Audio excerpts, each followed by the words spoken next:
Welcome to the Bold Analysis, ladies and gentlemen.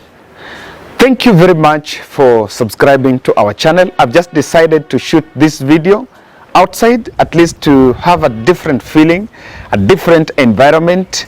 Yes, so that at least we can do this differently. I want us to look at this latest update, and I think it is directly related to the pending presidential results. The tallying is still going on, and Philip Etale, head of communications at UDA Party, is insisting that Raila Odinga has a lead, that Raila Odinga is leading. However, we know that IBC are going to produce the official presidential results. I can surely tell you that Wafula Chebukati cannot announce the results until he receives all the Form 34Bs. These Form 34Bs are coalition of Form 34A. And let me say the difference. Form 34A is the one at the polling station, and Form 34B is the coalition at the constituency level. So until those ones are received and verified, it is going to take time. As of Friday, they had only verified, I think, 2, Bumula and Webuye East. So there are still 289 that are yet to be received and yet to be verified. I still don't understand why there is that delay. But of course, we expect that their deadline, which is supposed to be on Monday, maybe the commission is going to give us results latest Monday. Yesterday, Dennis Itumbi, digital strategist or chief propaganda at the UDA side, made a statement that Davis Chirchir, who is part of William Ruto's presidential digital team, and Wanjiri Githai, who is also head of communication at the UDA, were kidnapped or rather arrested. So I remember that statement, he was giving it live, and NTV had to cut that link because those statements were not verified. But then, according to him, just 40 minutes after Dennis Itumbi made that tweet, Kipchumba Murkomen came out to say that Waziri Chirchir and Wanjohi were really fine.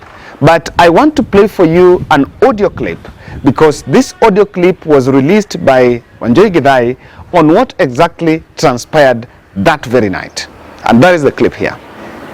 We are therefore demanding that the local authorities here ensure that we get them back. Normally during an arrest, your phones don't go off. But immediately after this arrest, one of that staff was speaking to one of us, and the phone just went off trail. We thought maybe the charge has gone off, so we called the people who they were with, but we can't find the driver, we can't find the chief of staff of the deputy president, and we can't find the UDA communications director, Wanjohi Githai. So we are therefore calling for their immediate tracing from the security. Katoka nje. I left Bomas, I was going home straight. Karibu na gate nikapigia driver, akaniambia wewe kuja nitakuona ukifika.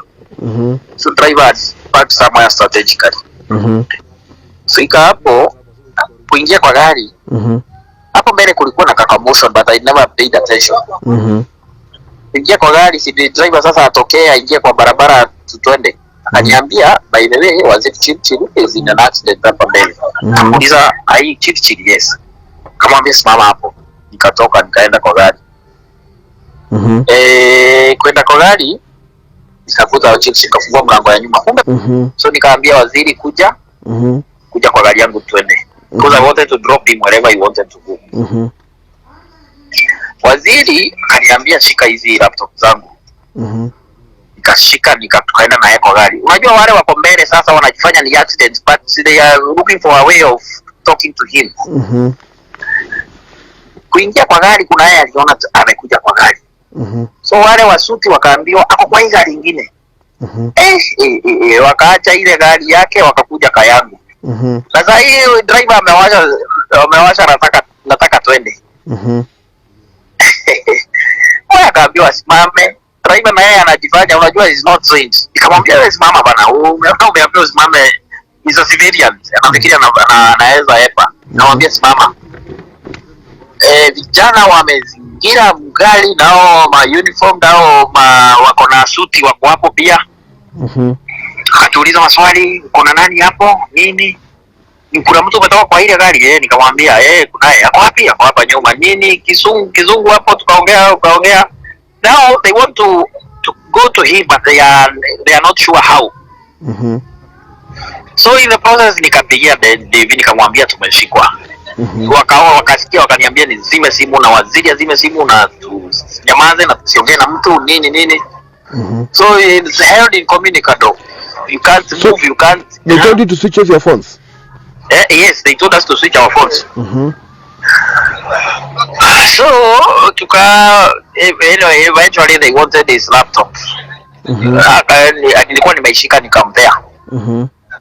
Kumpea laptop, akawapea. Wakajifanya wanaangalia, then wakasema what are you holding in the car? Tukaenda kwa gari. Kwa gari yake sasa nikamfuata.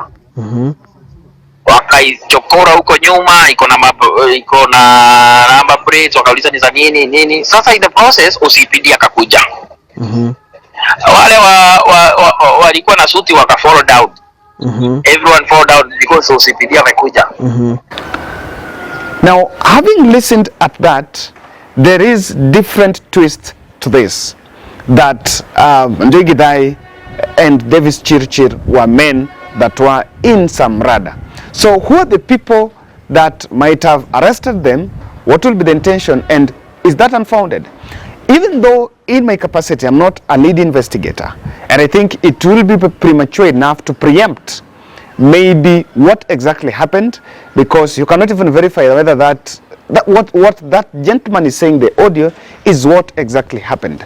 However, it is not a coincidence that these allegations are coming at a time when there was already there is a narrative that is saturating the online space, that IBC servers and IBC servers, not IBC servers, that the portal were hacked and some results were manipulated. And of course, this is something that has now emerged.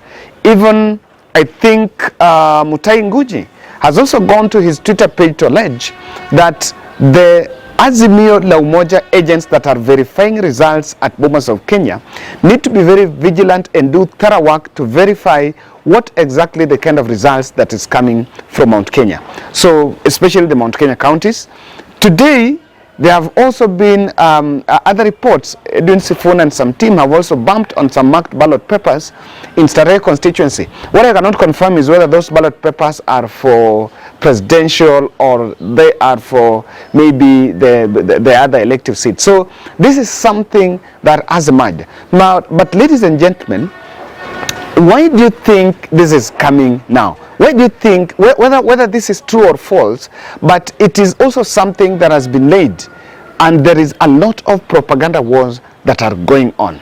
There is a lot of work that is going on. So let me just try to divide and just try to open your thoughts in terms of this whole hacking scheme, because it was started by Raphael Tuju when he appeared in Citizen TV.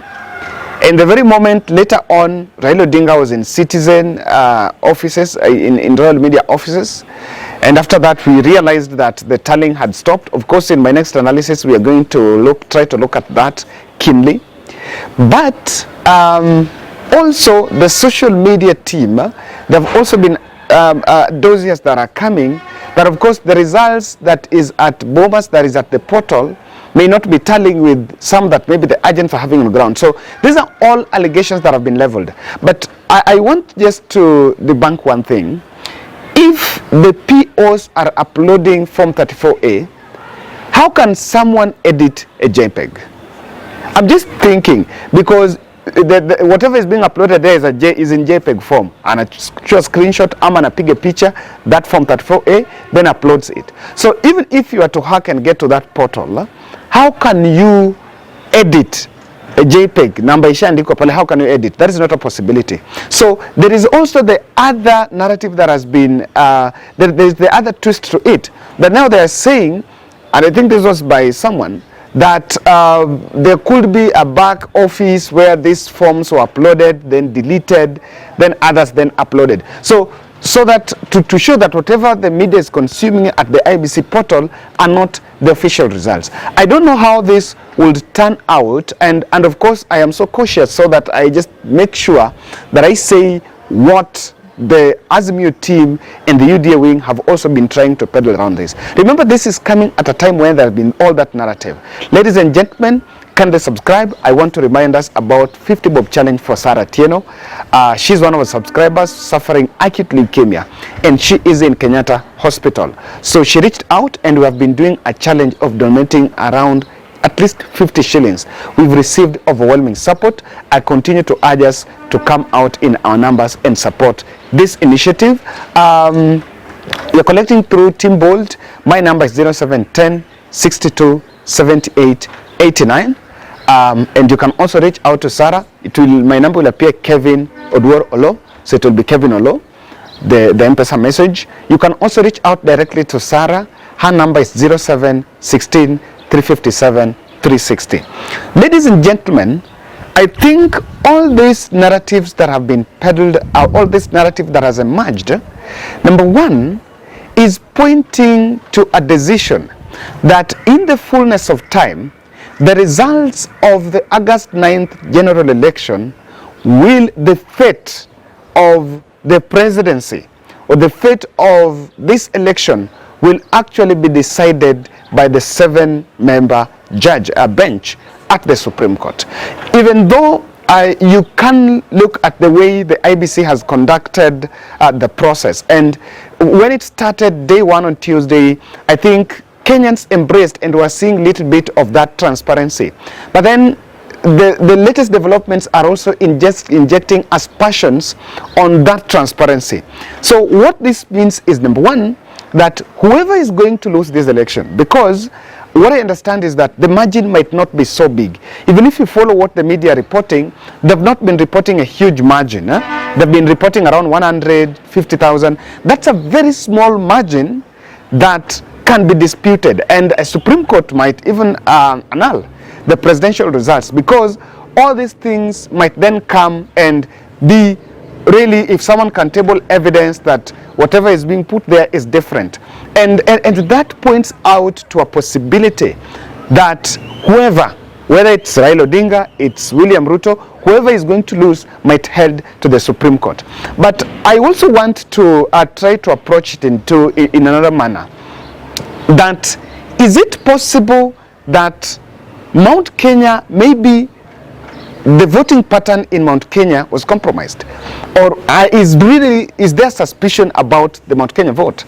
This is one of the aspects that has now come to play out. That number one, no one was predicting how Mount Kenya is going to vote for Raila Odinga, and I want to believe neither for Deputy President William Samoei Ruto. So even if the turnout might be low, which is okay, but there is also a possibility that the low turnout in Mount Kenya, quite a big chunk voted for William Ruto, and quite another chunk voted for Raila Odinga. And what it points out, number one, is it shows, or it begs the question, does it mean that Martha effect was overrated? Or did Raila Odinga's efforts to climb the mountain did not yield any fruit? These are legitimate questions that are emerging, and as people wait for the results, people are in the wait mood. Already they are winning narratives that maybe Mount Kenya did not vote for Raila Odinga. But honestly, if you look at the numbers, you cannot underestimate. Because I remember I was just looking at Kirinyaga. The last time Raila Odinga got 3,000 votes in Kirinyaga, but this time they had around 30,000. So you cannot still underestimate. Look at the turnout in Kiambu. Raila is nearly 200,000 compared to what they got in last general election. Of course, there is a bit of that stride that has been made. So guys, I don't know what you think, but what I see here is before Kenyans know, everyone will not even trust result. Or even if not that, imagine if someone is going to win the president who is 30,000 or 50,000 or 100,000. Remember, this is we will be in the same situation we were in 2017, where the country, there are those people who are supporting NASA and the other people who are supporting the government. I only wonder how the uniform, or rather the unity, is going to be achieved. And in the fullness of time, there will be need for people to come together and talk and get another handshake. Because honestly, with a gap of 50,000, you're not going to get those bragging rights, except just a right to celebrate because you're ahead of the rest. Ladies and gentlemen, that's my bold, and I'll be back with more.